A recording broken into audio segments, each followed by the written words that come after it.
वैधानिक चेतावनी, यदि आप सत्य सुनने की हिम्मत नहीं रखते तो ये वीडियो आपके लिए नहीं है। आज तुम्हारे सारे कीड़े ना मार दूं तो कहना। एमएलएम बिजनेस से भागने वालों, आज होगा तुम्हारा ऑपरेशन। नेटवर्कर्स की बेइज्जती करके आनंद लेने वालों, आज देखो आईना।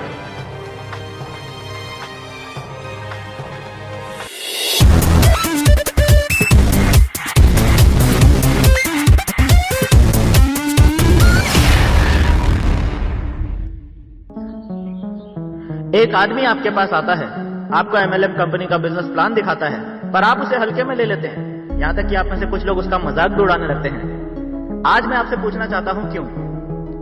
2023 आ चुका है और अगर आप अब भी एमएलएम बिजनेस नहीं कर रहे हैं तो मेरा आपसे सीधा सवाल यही है कि आखिर क्यों आप एमएलएम बिजनेस नहीं कर रहे हैं। ना, झूठ बोलने की कोशिश तो बिल्कुल भी मत करना। मैं पिछले 14 सालों में हजारों लोगों से यह सवाल पूछ चुका हूं और पिछले कई सालों से लोगों की जीवन शैली का बहुत ही गहराई से अध्ययन कर रहा हूं। मैंने लोगों को पढ़ा है, मानसिक स्तर पर भी, आर्थिक स्तर पर भी, पारिवारिक और सामाजिक स्तर पर भी। और एक बात मैं दावे के साथ कह सकता हूं कि जितने भी लोग अपना कुछ ना कुछ रीजन बताते हैं एमएलएम बिजनेस को नहीं करने का, वो सब के सब लोग एक्चुअली झूठ बोल रहे होते हैं। आप बोलते हैं कि मैं एमएलएम बिजनेस इसीलिए नहीं कर रहा हूं क्योंकि मेरे पास टाइम नहीं है, ये झूठ है। आप बोलते हैं कि मैं एमएलएम बिजनेस इसीलिए नहीं कर रहा हूं क्योंकि मैं पहले भी 2 बार कर चुका हूं पर मुझे नहीं लगता कि ये मेरे बस का काम है, ये बात भी झूठ है। आप बोलते हैं कि मैं एमएलएम बिजनेस इसीलिए नहीं कर रहा हूं क्योंकि मेरे घर वाले मुझे ये बिजनेस करने के लिए मना करते हैं, ये बात भी झूठ है। मेरे पास पैसे नहीं है, मैं पढ़ा लिखा नहीं हूं, मुझे इस काम में कोई इंटरेस्ट नहीं है, या ये काम मेरे लेवल का नहीं है। आप लोगों के द्वारा किए जाने वाले ये सभी दावे कोरे सफेद झूठ हैं। आप में से कोई भी इंसान ऐसा नहीं होगा जो किसी न किसी ऐसे इंसान के संपर्क में नहीं होगा जो एमएलएम बिजनेस करके बहुत अच्छा पैसा कमा रहा है। आप उसे देख रहे हो, लेकिन फिर भी आप उसको सफल होते हुए देखकर भी एमएलएम बिजनेस नहीं कर रहे हो। और मैं जानता हूं कि सब कुछ देखने, समझने, जानने के बावजूद भी आप एमएलएम बिजनेस क्यों नहीं कर रहे हैं। मुझे पता है। सुनना चाहोगे सच क्या है ताकत सच को पचाने की। सच सुनने का दम ना हो तो भाग जाओ ये वीडियो छोड़कर, क्योंकि अब जो मैं बोलूंगा वो सीधा आपकी आत्मा पर चोट करेगा। इसीलिए 5 सेकंड दे रहा हूं वीडियो छोड़कर भागने के लिए, क्योंकि उसके बाद मैं जो बोलूंगा वो आप में से बहुत सारे लोगों को अच्छा तो बिल्कुल नहीं लगेगा।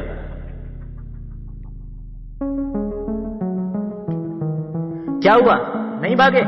तो लो फिर सुनो सच क्या है। सच सुन के मुझे गाली देने का मन करे तो कमेंट बॉक्स खुला हुआ है। एमएलएम बिजनेस को नहीं करने को लेकर आप खुद को और दूसरों को आज तक जो भी समझाते आए हो ना, वो सब झूठ है। सच तो ये है कि आपको पता है कि अगर एमएलएम बिजनेस में सफल होना है तो आपको बदलना पड़ेगा, और आपके मन और आत्मा को बदलाव से नफरत है। आपका दूषित मन और आपकी कमजोर आत्मा आपको बदलने से रोकते हैं, इसीलिए आप एमएलएम बिजनेस से दूर भागते हैं। यही सच है, बाकी सब झूठ है। और इस वीडियो में यही बात मैं साबित करने वाला हूं। आप सभी लोग जो एमएलएम बिजनेस से भागते हैं, आपको आईना दिखाने वाला हूं।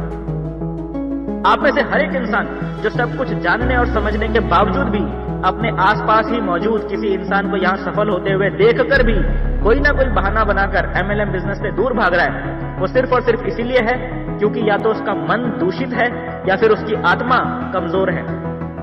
जब किसी इंसान का मन दूषित होता है तब उस इंसान का मन नकारात्मक भावनाओं से भर जाता है। बहुत ध्यान से सुनना, बहुत ही प्रैक्टिकल बात समझाऊंगा आपको। जैसे घमंड। आप में से बहुत सारे लोग इस बिजनेस को इसीलिए नहीं कर रहे हैं क्योंकि आपका घमंड आपको रोक रहा है, और यह घमंड आप में आया है आपके दूषित मन की वजह से।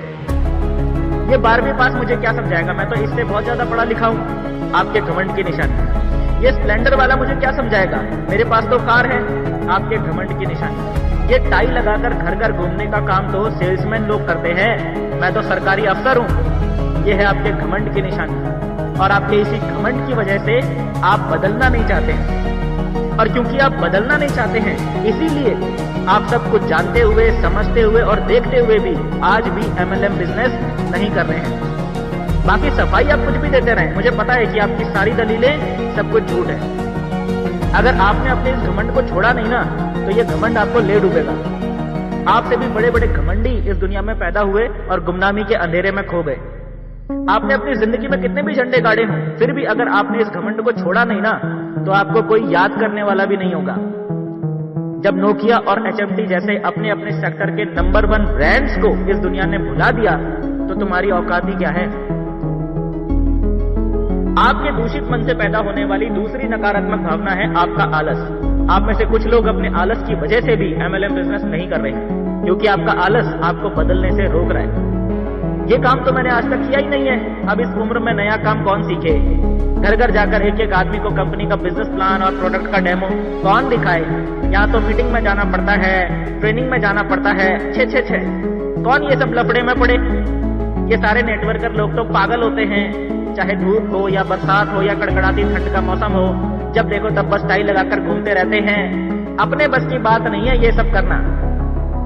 और ऐसे ही ना जाने कितनी बातें सोच सोच कर टांग पर टांग रखकर बैठे रहने वालों, तुम इंसान कहलाने के लायक ही नहीं हो। इंसान क्या, तुम तो जानवर कहलाने के लायक भी नहीं हो, क्योंकि तुम्हें जानवर कहना जानवरों की बेइज्जती करना होगा।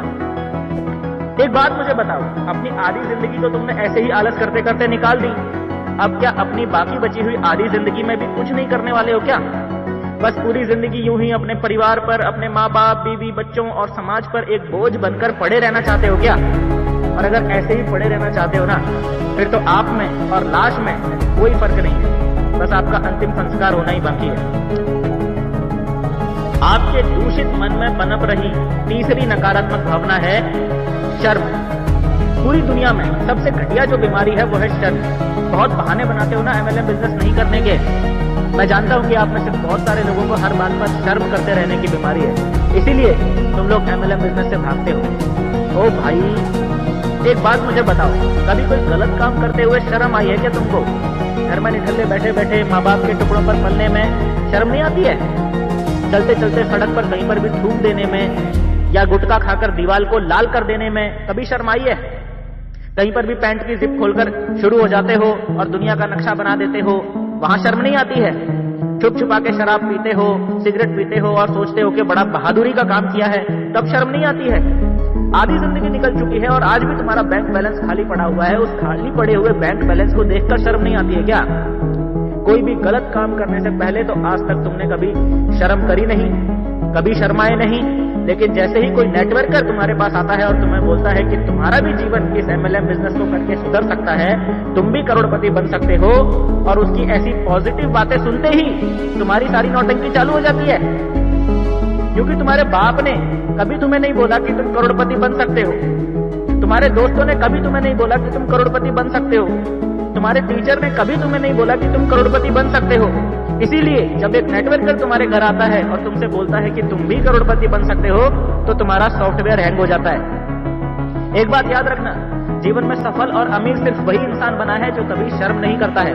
और इतिहास उठाकर देख लो, आपको एक भी ऐसा इंसान नहीं मिलेगा जो बहुत शर्म करता था, बहुत शर्मीला था और उसने अपने जीवन में बहुत सफलता हासिल कर ली हो और वो अमीर बन गया हो। ऐसा एक भी इंसान नहीं मिलेगा पूरी दुनिया में। रुको रुको, अभी कहां चल रही है, अभी तो और आईना दिखाना बाकी है। अब बताता हूं तुम्हारी कमजोर आत्मा की हकीकत। तुम्हारी आत्मा अंदर से बहुत ज्यादा कमजोर है, इसीलिए तुम डरपोक हो, कायर हो। इसीलिए जब भी एमएलएम बिजनेस करने की बात आती है तो कोई ना कोई बहाना बनाकर दुम दबाकर भाग जाते हो, और जब भागने का मौका ना मिले तो नेटवर्कर को ही पागल कुत्ते की तरह काटने दौड़ते हो। वो नेटवर्कर जिस पर आपने थोड़ा सा भी भरोसा कर लिया होता ना, तो आपके सगे भाई से भी ज्यादा सगा साबित होता। वो नेटवर्कर जो दुनिया में इकलौता इंसान होता जो हर रोज सुबह उठकर भगवान से आपको करोड़पति बनाने की प्रार्थना करता, और ना सिर्फ प्रार्थना करता बल्कि आपकी करोड़पति बनने की राह में सबसे बड़ा मददगार और सच्चा साथी साबित होता। ऐसे नेटवर्कर को गाली देने से बाज भी नहीं आते हो तुम डरपोक लोग। कब तक ऐसे ही डर डर के जीते रहोगे? सर झुका के ये कायरों वाली जिंदगी कीड़े मकोड़ों की तरह कब तक जीते रहोगे? किस बात का डर है तुमको? हारने का? सभी कभी ना कभी हारते हैं, इसमें डरने वाली बात क्या है? दुनिया में ऐसे किसी सफल इंसान को जानते हो क्या जो कभी हारा ना हो? और अगर हारने से इतना ही ज्यादा डर लगता है ना, तब तो एमएलएम बिजनेस करना तुम्हारे लिए और भी ज्यादा जरूरी है। क्योंकि अगर तुम एक बार भी इस एमएलएम बिजनेस को समझने के लिए ढंग से बैठोगे ना, तो तुम्हें ये बात समझ में आ जाएगी कि इस बिजनेस में हारने के लिए कुछ है ही नहीं। क्योंकि तुम्हारी आत्मा अंदर से कमजोर है, इसीलिए तुम में एक और बहुत बड़ी कमी है, और वो है विश्वास की कमी। और जहां होती है विश्वास की कमी, वहां पैदा होती है एक ऐसी भयंकर बीमारी जिसका इलाज दुनिया के किसी भी बड़े से बड़े डॉक्टर के पास भी नहीं है। और वो बीमारी है शक की बीमारी, अविश्वास की बीमारी। ये ऐसी भयंकर खतरनाक बीमारी है जो आपकी सोचने समझने की क्षमता को खत्म कर देती है और आपकी आंखों के सामने एक भ्रम की स्थिति पैदा कर देती है। इसी कारण से आप MLM बिजनेस को और MLM बिजनेस करने वालों को शक की नजरों से देखते हो। उनकी सफलता आपको झूठी लगती है, उनके चेक आपको नकली लगते हैं, उनकी कार, उनका बंगला, यहाँ तक कि उनकी सारी अचीवमेंट आपको फर्जी लगती हैं। और सच्चे लगते हैं वो प्रोपोगंडी लोग जो बिना किसी जानकारी के, बिना किसी रिसर्च के, सिर्फ अपना व्यक्तिगत एजेंडा साधने के लिए MLM बिजनेस की बुराई करते रहते हैं। चिंता मत करो, आने वाली वीडियो में उनको भी आईना दिखाऊंगा, लेकिन फिलहाल मुद्दे की बात यह है कि आपके विश्वास करने या नहीं करने से MLM बिजनेस और MLM बिजनेस करने वालों की सेहत पर कोई नुकसान नहीं होने वाला है। पिछले कुछ सालों में ही MLM बिजनेस से हमारे देश में हजारों लोग करोड़पति बन चुके हैं और लाखों लोग करोड़पति बनने की राह पर चल भी दिए हैं। अगर आज के बाद कोई नेटवर्कर आपके घर में आता है ना और आपको किसी कंपनी का बिजनेस प्लान दिखाता है, तो ये मत सोच लेना कि उसको आपकी जरूरत है और आपके ज्वाइन कर लेने से वो करोड़पति बन जाएगा। कान खोल के सच सुन लो, वो आपके घर आया है ताकि आपको मौका मिल सके अपने जीवन में कुछ बड़ा अचीवमेंट करने का। आपको मौका मिल सके इस बहुत ही मामूली और तकलीफ भरी जिंदगी से बाहर निकलने का। वो आपसे कुछ लेने नहीं, बल्कि आपको आपकी जिंदगी का सबसे बड़ा मौका देने आया है। तो ये है सच, कड़वा है मगर सच यही है। अपने अंदर छुपी हुई इन 5 बुराइयों की वजह से ही तुम आज तक MLM बिजनेस से भागते रहे हो। और भागना है तो भागो, क्योंकि दूषित हो चुके मन और कमजोर आत्मा लेकर घूम रहे लोगों की MLM बिजनेस में भी कोई जरूरत नहीं है। लेकिन एक बात याद रख लेना, अगर MLM बिजनेस आपके आसपास कोई कर रहा है और सफल भी हो रहा है और उसे देखते हुए भी यदि आप MLM बिजनेस नहीं कर रहे हो, तो अपने जीवन की किसी भी समस्या के लिए किसी भी दूसरे व्यक्ति को दोष देने का आपको कोई हक नहीं है। कर्जों के बोझ तले दबे हुए हो तो उसके जिम्मेदार आप खुद हो। बच्चों को अच्छे स्कूल में नहीं पढ़ा पा रहे हो तो उसके जिम्मेदार आप खुद हो। आपकी पत्नी आपसे कुछ डिमांड करती है और आप उसे पूरा नहीं कर पा रहे हो तो उसके जिम्मेदार आप खुद हो। पूरा महीना गधा मजदूरी करने के बावजूद भी परिवार के खर्चे बड़ी ही मुश्किल से चला पा रहे हो तो इसके जिम्मेदार आप खुद हो। अपनी नौकरी बचाने के लिए या अगला प्रमोशन पाने के लिए बॉस के तलवे चाटने पड़ रहे हैं और उसकी गलत बात को भी समर्थन देना पड़ रहा है, तो अपनी हालत के जिम्मेदार आप खुद हो। समझ में आया? तो अंत में मेरी सलाह आप लोगों को यही है कि अगर इंसान हो तो MLM बिजनेस को और MLM बिजनेस करने वालों को गाली देना बंद करो और खुद के भीतर झांको, अपने जीवन को बेहतर बनाने का प्रयास करो। ईश्वर आपको सद्बुद्धि दे और आपका भला करे।